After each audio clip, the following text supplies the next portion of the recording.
നടൻ സെയ്ഫ് അലി ഖാന്റെ പട്ടോടി കുടുംബത്തിന്റെ ഉടമസ്ഥതയിലുള്ള 15,000 കോടി രൂപയുടെ സ്വത്ത് മധ്യപ്രദേശ് സർക്കാർ ഏറ്റെടുത്തേക്കും. ഭോപ്പാലിലെ കോഫെ ഫിസ മുതൽ ചിക്ലോദ് വരെ വ്യാപിച്ചു കിടക്കുന്ന ചരിത്ര പ്രാധാന്യമുള്ള സ്വത്തുവകകളാണ് ഏറ്റെടുക്കാൻ ഒരുങ്ങുന്നത്.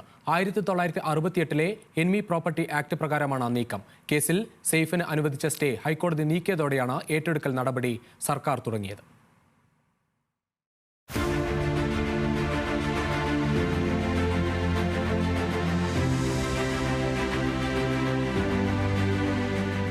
ബോളിവുഡ് താരം സെയ്ഫ് അലി ഖാൻ അനന്തരാവകാശിയായ പട്ടൌഡി കുടുംബത്തിന്റെ 15,000 കോടി വിലമതിക്കുന്ന സ്വത്ത് വകകളാണ് മധ്യപ്രദേശിലെ ഭോപ്പാലിലേത്.